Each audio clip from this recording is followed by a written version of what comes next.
Kayla Wayne, question number 19, says, how do you discern what is vanity and what is not? Is wanting to fix appearances always vanity? Examples: covering scars with tattoos or having rhinoplasty to fix appearance after a broken nose. Kayla, that's a tough question. And I don't know that I know the answer. Here's my personal gut thought on this, right?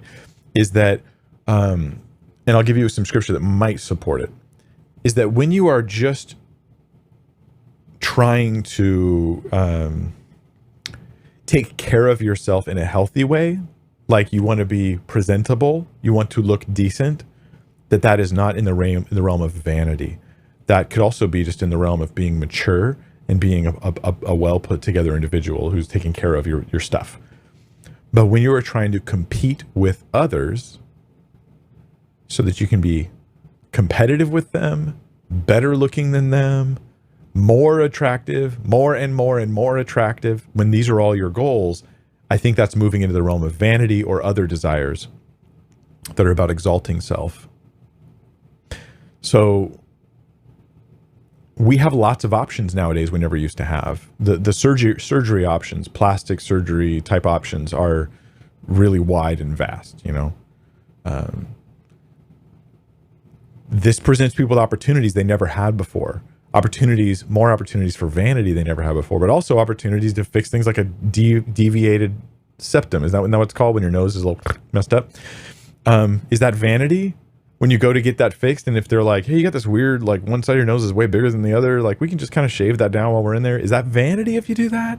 I'm not going to say it automatically is. I'm more interested in saying, if you're just doing this to maintain versus, you know, and look decent versus like trying to compete with others and draw attention to yourself, and you're feeding this sort of weird body imagery where you have this, what would we call it?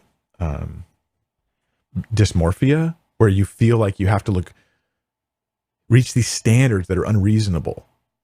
That's something you don't want to feed. That reaches into vanity and selfishness, and it reaps a toll on you as well as on others. So yeah, I don't know exactly though. If someone comes to me and they say, yeah, I don't medically need this treatment, but I was thinking of getting it because it will improve my appearance and make me feel more comfortable. Like, at what point do I tell them, no, you shouldn't do that? That's vanity. It's easy to say it's all wrong, but it can't all be wrong.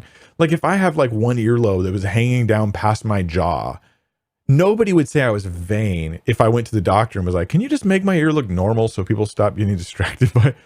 But nor would I be doing it to be like, hey, everybody, look at me, I'm amazing. You know, or to compete with others for that matter. Like, to me, it's like, am I trying to reach normalcy, or am I trying to reach like top 1% of beauty in the world? And, you know, like, what is it that I'm trying to get out of this? Those are some of the questions I would ask. I'm sorry I don't have better answers for you, Kayla. When in doubt, go without and seek to honor the Lord. Be patient with that sort of stuff. Make sure you know what your motives are, and make sure that you don't have a bad view of your own body where you think that little tiny flaws are some giant big issue. Like, we've all got weird things about us.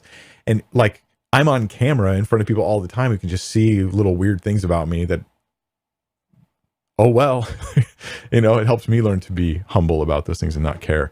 So yeah,